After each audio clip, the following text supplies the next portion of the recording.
ऐसे पुरुष जो 40 के ऊपर हो चुके हैं, इनमें बिनाइन प्रोस्टेट हाइपरप्लेशिया या हाइपरट्रॉफी आसानी से देखी जा सकती है, जो आजकल बहुत ही कॉमन है। इसमें पेशाब रुक रुक कर आता है या पेशाब करने के बाद भी ऐसा फील होता है कि पेशाब पूरी तरह से बाहर नहीं निकला है, या पेशाब करने के बाद पेशाब के कतरे बाहर आते हैं। तो आज के इसी वीडियो में हम इस प्रॉब्लम को आसानी से समझने की कोशिश करेंगे।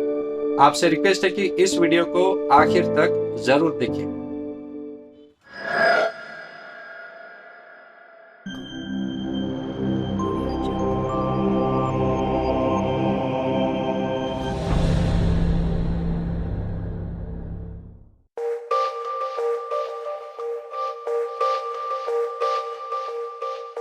वेलकम बैक दोस्तों, मैं हूं डॉक्टर इरफान शेख और हम लेकर आए हैं आपके लिए आज का टॉपिक बिनाइन प्रोस्टेट हाइपरप्लेशिया या हाइपरट्रॉफी, जिसे बीपीएच के नाम से भी जाना जाता है।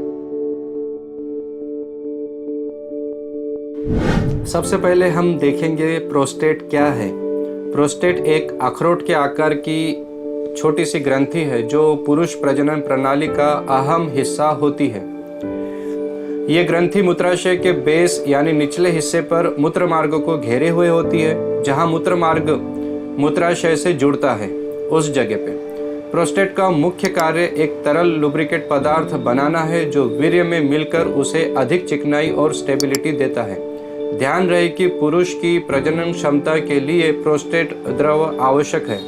इसी जगह वीर्य वाहिनी भी मूत्र मार्ग से जुड़ जाती है, जो टेस्टिस से शुक्र लाकर मूत्र मार्ग से कनेक्ट करती है। शॉर्ट में कहे तो प्रोस्टेट पुरुष प्रजनन प्रणाली की एक ऐसी ग्रंथि है जो मूत्र मार्ग यानी यूरेथ्रा और शुक्र वाहिनी के जॉइंट या जंक्शन पर सिचुएटेड होती है और वीर्य के वॉल्यूम को बढ़ाने के साथ साथ लुब्रिकेशन का काम भी करती है।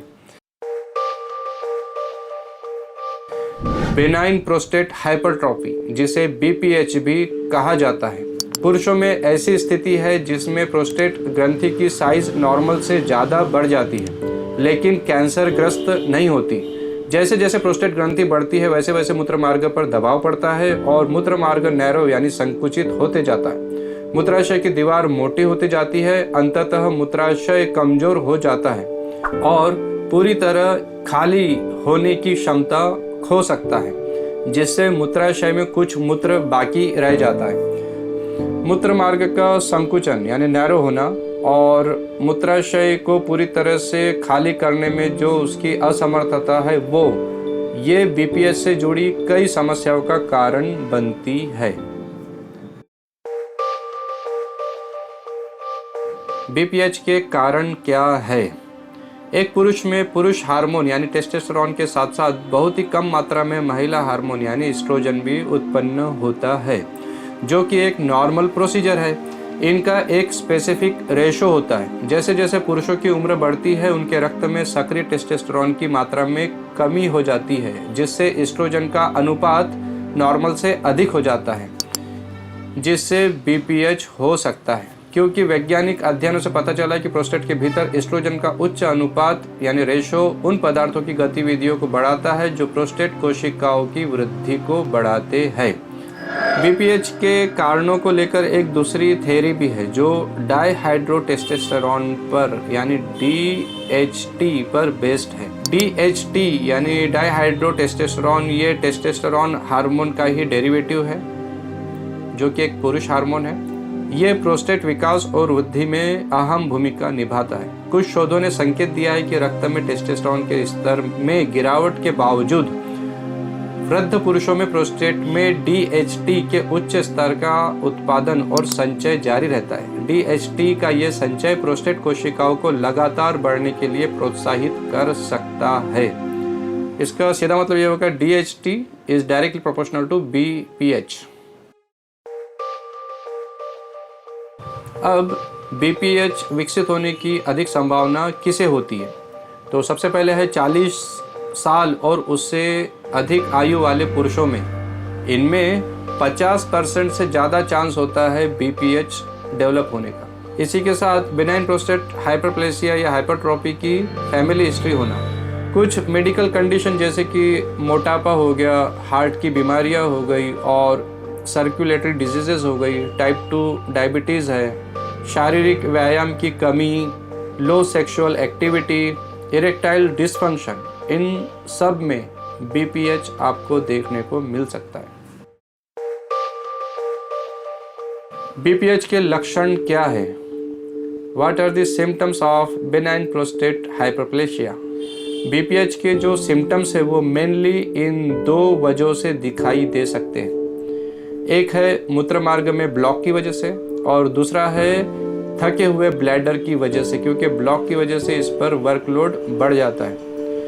BPH के मुख्य सिम्टम्स है बार बार पेशाब आना, ये दिन में 8 से अधिक बार भी हो सकता है। पेशाब में अर्जेंसी, थोड़ी देर होल्ड करना भी मुश्किल हो जाता है। पेशाब की धारा शुरू होने में परेशानी होना, पेशाब की धार बहुत ही पतली हो या रुक रुक कर आए, पेशाब के आखिरी में बूंद बूंद पेशाब टपके, पेशाब के बाद भी ऐसा महसूस होना कि कुछ बाकी रह गई है, नींद के दौरान भी बार बार पेशाब आना, मूत्रीय अवरोधन यानी जिसमें पूरी तरह से पेशाब ब्लॉक हो जाता है, स्खलन के बाद या पेशाब के दौरान दर्द होना, मूत्र जिसमें असामान्य रंग या गंध हो। अब हम बात कर लेते हैं कॉम्प्लिकेशंस की। सबसे पहला कॉम्प्लिकेशन है यूरिनरी रिटेंशन, जिसमें पेशाब टोटली रुक जाता है। ये बहुत ही सीरियस कंडीशन होती है। दूसरी है ब्लड इन यूरिन, तीसरा है urinary tract infection, bladder damage, kidney damage भी हो सकता है और ब्लैडर स्टोन्स ये देखने को मिल सकते हैं।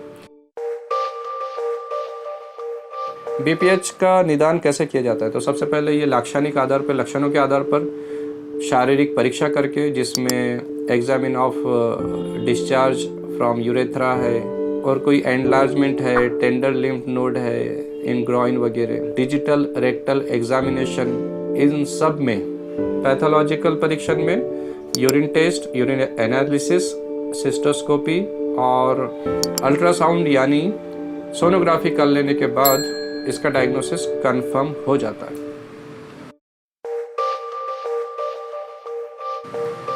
अब बात कर लेते हैं हम आयुर्वेद की। अष्ठीला, जो कि मूत्राघात का ही एक प्रकार है, यही बिनाइन प्रोस्टेट हाइपरप्लेशिया है, ऐसा आयुर्वेद वैद्यों का मानना है। आयुर्वेद के अनुसार इनके मुख्य कारण है वेग विधारण, मीन्स जो नेचुरल अर्जेस है उन्हें रोकना, जैसे कि मल मूत्र गैस वगैरह रोकना, इन सब में ये कारण आते हैं। पेशाब रोककर मैथुन करने से, इसी तरह विरुद्धान्न का सेवन, रुक्ष यानी रूखा आहार, ऐसा आहार ज़्यादा खाने से, साथ में बुढ़ापा भी विशेष कारणों में बताया गया है। अब चिकित्सा की बात कर लेते हैं। आधुनिक साइंस में इसका इलाज हार्मोनल थेरेपी और न्यूट्रिशनल सप्लीमेंट्स के साथ किया जाता है। प्रॉब्लम ज़्यादा बढ़ने पर प्रोस्टेट ग्रंथि की सर्जरी की जाती है, या यूँ कह लीजिए कि सर्जरी ही इसका अल्टीमेट ट्रीटमेंट होता है एलोपैथी में। आयुर्वेद में मूत्र व स्रोतस पर काम करने वाली और पुरुष ग्रंथि को संकुचित करने वाली औषधियाँ शुरू की जाती है, जिसमें शिलाजित, त्रिवंग, गोक्षुर और वरुणादि कषाय वगैरह शामिल होते हैं। विशेष पथ्य में अवपीड़क घृत मीन्स भोजन के पहले और भोजन के बाद घी खाने के लिए दिया जाता है। पंचकर्म में अभ्यंग, अवगाह सहित निरूह, आस्थापन बस्ती और स्नेह युक्त उत्तर बस्ती से इस बीमारी को खत्म किया जा सकता है। आज के इस वीडियो में इतना ही, फिर मिलेंगे एक नए वीडियो के साथ। तब तक के लिए स्वस्थ रहिए आयुर्वेद के साथ। धन्यवाद।